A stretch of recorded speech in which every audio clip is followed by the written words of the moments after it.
Welcome back to my channel. I am Felicia, aka the Brooklyn Book Belle, and thank you so much for clicking on my video. Okay, so today I wanted to discuss something that I've been talking about kind of just in passing and flippantly, and that is no more TBRs for me. Okay, I am now calling a TBR a possibility pile, right? Because a traditional TBR can feel restrictive, it can feel overwhelming, and it can feel kind of guilt-inducing if you don't read the books that you choose. And that is exactly how I was beginning to feel. And I'm trying to push myself out of my comfort zone and do like a hard reading challenge. And I still want to stay on top of like reading academically. And so making space for reading published academic journals and different things in my field, and on top of that still be curious and leave space and opportunity for that. And so I thought the idea of a possibility pile, while I was being facetious, right, I was trying to be funny, but it has kind of reframed my thinking around TBRs, and this could be transformative for me, right? And so when I think about a TBR, it implies commitment. It also creates like this level of expectation that I should read these certain books. One, because I've probably made content about them, or two, just because I said I was going to do it. And I'm, you know, we're all people who, and our word is our bond. And so we're like, I said I was going to do that, I'm going to do it. Like, you know what I mean? And so I'm really trying not to struggle with that, but that, and then it can start to feel like work. And this is a hobby.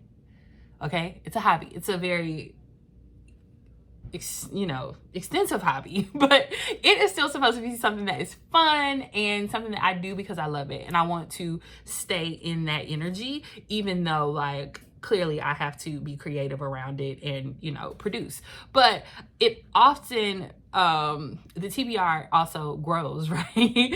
And it's growing faster than I can realistically read it. And so I'm trying to not trick myself into reading more, but I do want to figure out pathways that make me a little bit more successful. And I just want you to know that it's 5 o'clock somewhere, and this is a grown people's channel. And so I am getting through this very quick video with a little wine. And if you are an adult and you partake, please join me.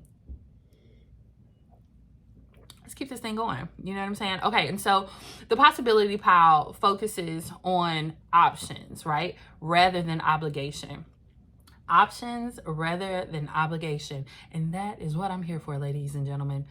Options. Okay, the possibility pile also reflects my interest. And since we are leading with curiosity, it leads me to what interests me right this second, right? So everything that I'm probably pulling probably has a reason why I'm pulling it, but I'm not obligated to read this. It's just these books are not out of sight, out of mind. They're just in a place that's conveniently located that I will see them every day, and I will probably pick them up, right? So think like a TBR cart, but not that. I can't do that. I don't want another TBR jar. I don't want a TBR cart. And that's just for me. I'm so sorry. I also say things, and I mean it for me, not for other people. What y'all do is great, and I love it, and you should keep doing it if it works for you. But if it doesn't work for you, might I offer this, different pathway? It encourages curiosity and choice, and that is what this summer is about: curiosity and exploration and choice. I love a little choice. Voice and choice. If you work with kids, voice and choice. Okay, I want to be able to vocalize what I want, say what I like, and choose what I'm gonna do. And that's what we're doing over here. And then lastly, it gives me permission to change my mind, right? Which is exactly the type of person that I am. And that's what I'm here for. So yeah, so I hear a lot of people always say, I got the decision fatigue, right? And I think boxing yourself into a TBR pile, babes, decision fatigue, okay? And I'm trying to reduce it, okay? I have to choose what I eat every day. I have to choose where I'm going, what I'm doing, my hobby, I don't want it to be that hard. I just don't. I don't want it to be that hard. I want it to be fun. And yeah, so with those things in mind, right? With those things in mind, thinking about shifting from a TBR to a possibility pile, I always have a stack of books on my kitchen island. And I'm going to put them in a more prominent place. Before, they were on the other side. And so when you walked up, I couldn't see them. They're kind of in the way over there. So I'm moving them. But these are just going to be the books that today, while I was thinking about what I was going to get on here and say to y'all, I decided to just pull some books because, yes, pull some books. Like, you know what I mean? Like, what stands out? What do I think is pretty? What topics am I interested in? And we're just going to rapid fire go through them. This does not mean that I am going to read these books tomorrow. It just means that they are in my possibility pile, and let's see what I can do. You know what I mean? I don't think I'm going to do like a possibility update, because then that kind of slips back into a TBR, right? Just with a different name. And that's not what I want. But I will probably give like a week update of what I read. And while I am trying to inspire myself to read more of my physical TBR, I also have a very extensive TBR, Felicia.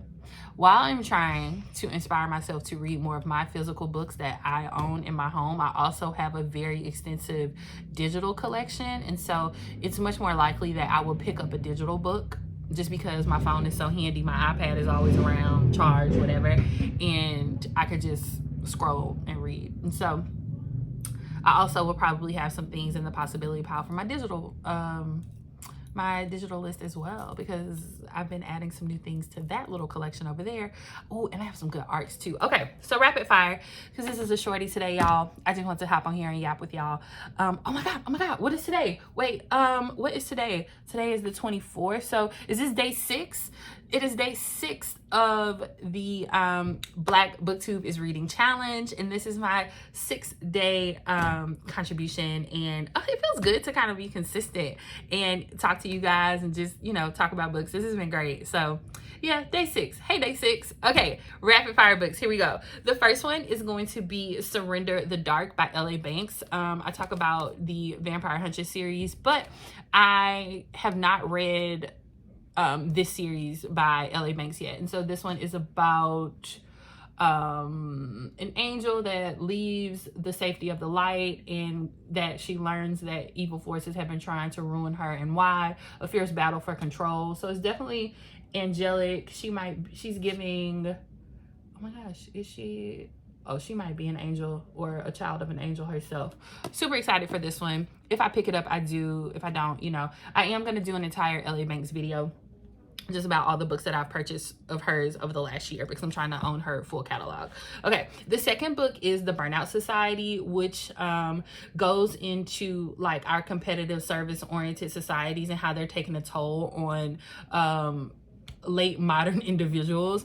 I've already started it a little bit, so this was kind of a soft DNF, and I kind of want to get back to it. It's literally less than 60 pages, and so I could finish this in one sitting. I just haven't really felt inspired. But I also had it like tossed in a purse, and I was cleaning up and I came across it and I was like, you really wanted to read this, and I was really interested by the thought of this.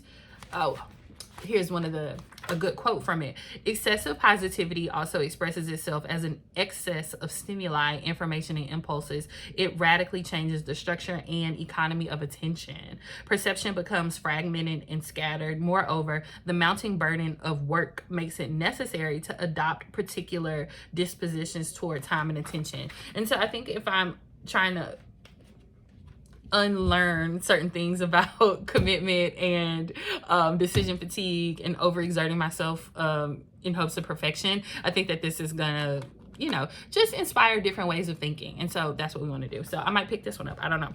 The next one is an Arcane inheritance. I also can't talk. An Arcane Inheritance by Kamilah Cole.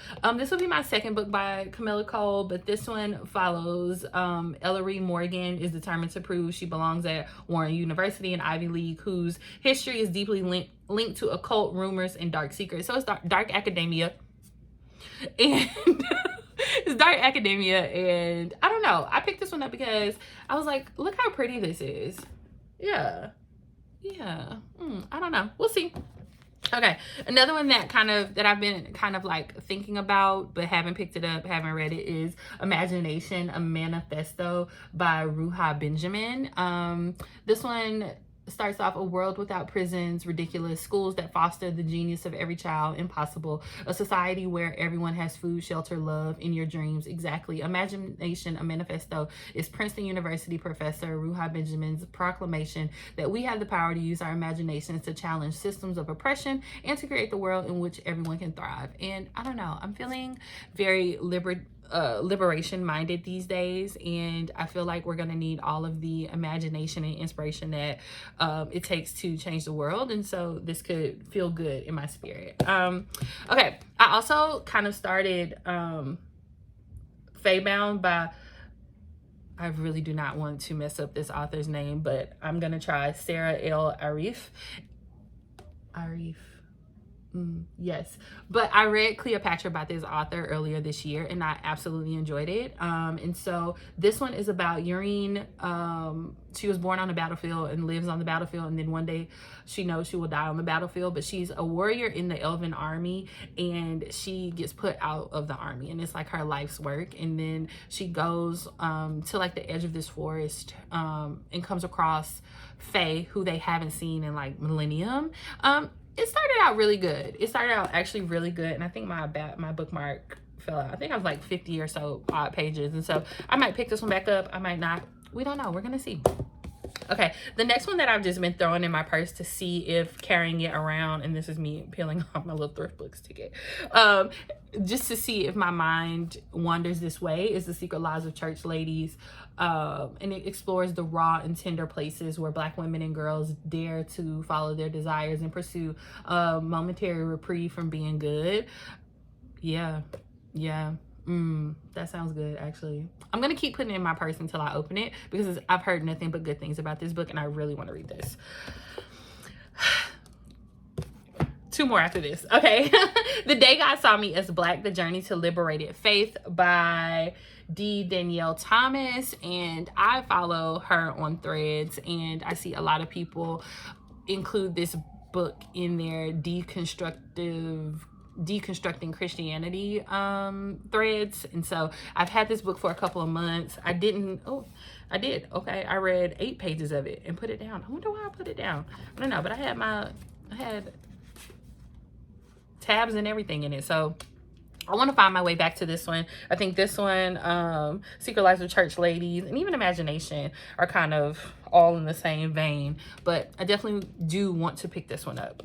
Okay, the next one, I talked about this one. I called it the most beautiful book that I bought this year, because I do think it's really pretty. Where the False Gods Dwell by Denny S. Bryce. And this is inspired by Catherine Dunham, the legendary choreographer, and it is around her expedition into the heart of Caribbean dance culture. And so because I said it was the prettiest one, and because it's loosely based on Catherine Dunham, I really want to read this one. Okay, last one. Oh my goodness, we're really doing good, y'all. Okay, so The Will to Change by Bell Hooks, Men, Masculinity, and Love. This one has been circulating around Threads again. And yeah, and it caught my attention. I was like, wait, you have a copy of this book.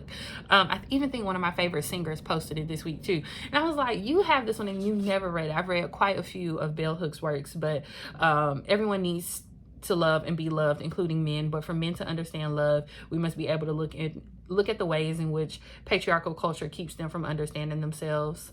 And Bell Hooks provides a compassionate guide to be in touch with one's emotions for people of all ages and identities. I really want to read this. I don't know.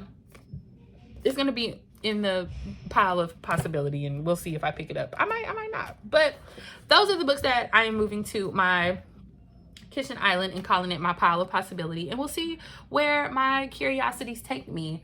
How do you guys feel about a pile of possibility? I don't know. Maybe this is just the rebel in me just not wanting to conform to a TBR, but when I create TBRs, I don't stick to them and I don't do very well. So this is just me trying to like learn experientially by trying, right? I'm just trying to do. But yeah, but if you made it to this part of the video, please don't hesitate and drop a stack of books right here. Tell me you're here. Tell me what you're reading. Tell me if you've thought of any of these books or if you've read any of them, or shout out something that you are dying to read and just haven't like found the mental space or the time to do it. Sometimes just saying it out loud, maybe the book will call us back to it before, you know, sooner than later. But that is all I have for you guys, and thank you for watching this video, and until next time, you guys.